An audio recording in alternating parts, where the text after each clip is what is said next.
I went throughout the world. I've traveled extensively, the length and breadth of the whole world. I went to all the medical schools in Russia. That time it was a larger Russia. I've been to many countries, Bulgaria, Romania. All these places I visited the top medical schools.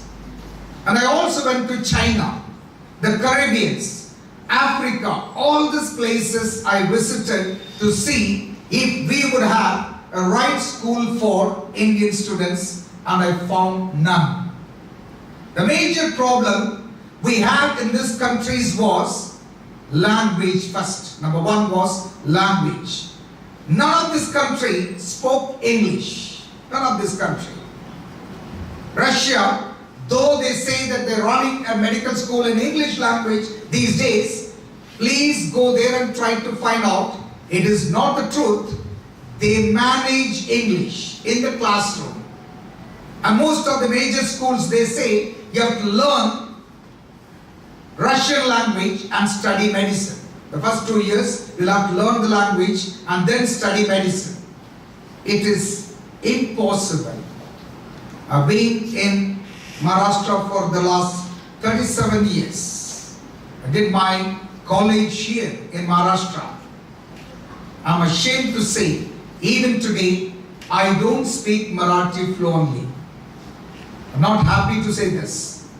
But one thing for sure, it's not so easy to adapt a language so easily. Now here is a country which says, you come here, learn our language, and you can study medicine. Impossible. For an argument, let us say, they teach in English.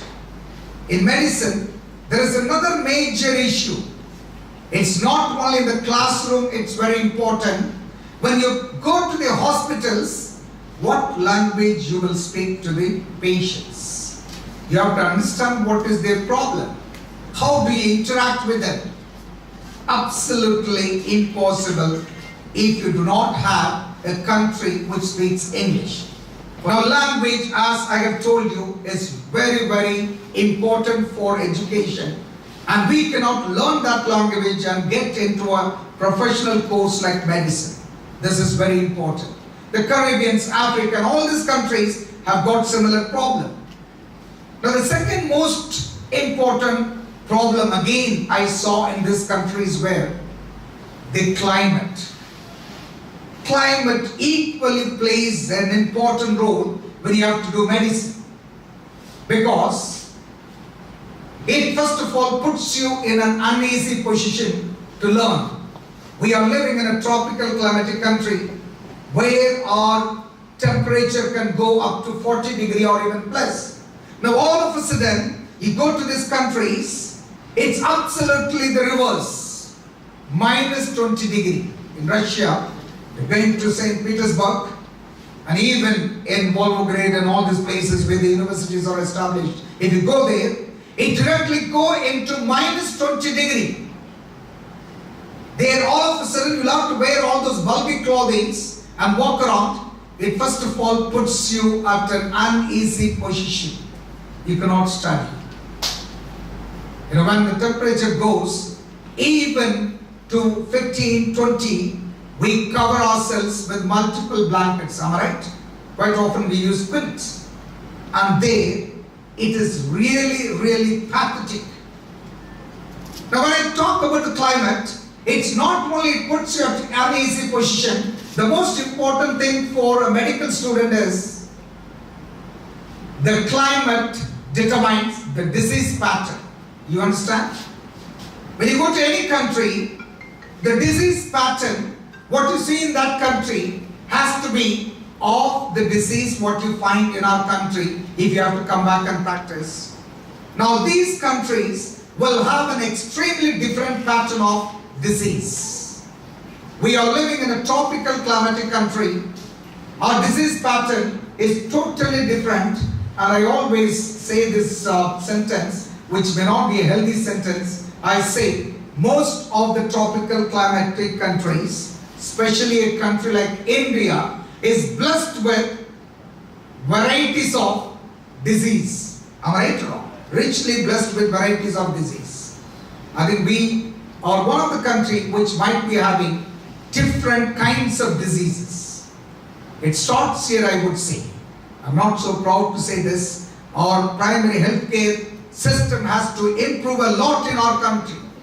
Luckily, you are living in cities. You may not know the pathetic situations. You travel into the remote villages. Health is not at all there. It is going to reach maybe a decade or two later. We are all blessed.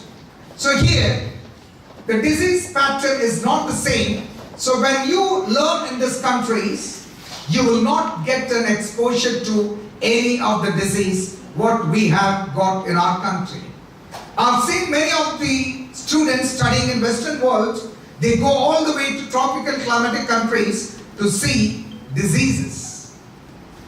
Different kinds of diseases, malaria, diarrhea, and all these diseases you will never find in those countries.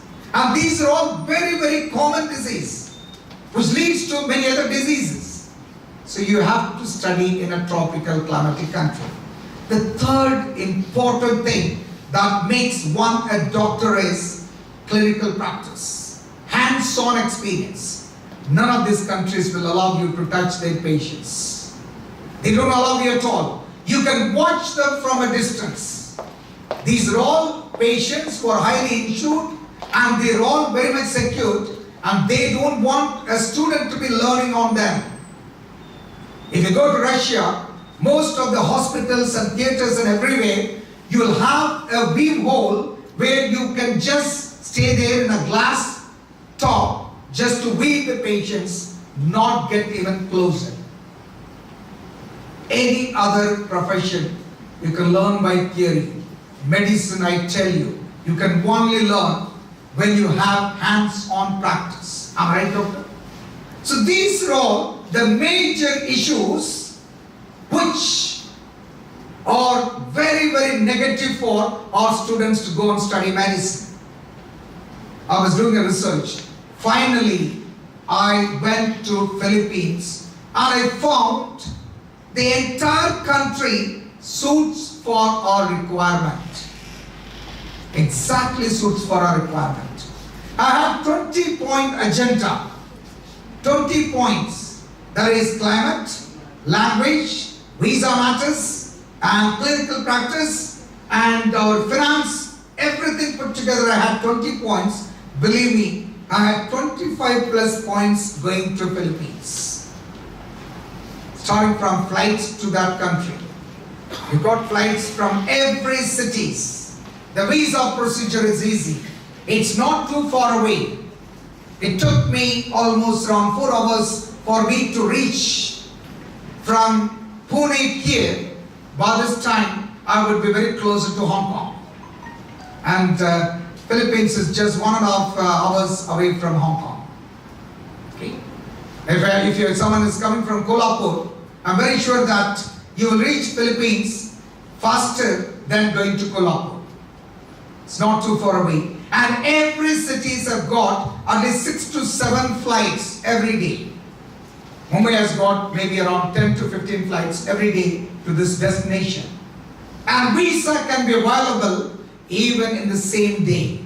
Easy procedure. In some countries you might get an admission and the visa is unknown. It's not the university that gives the visa. It is the country, and quite often you could be rejected. So this country, when I put all those details, it exactly matched my requirement, including the hospitality of the people.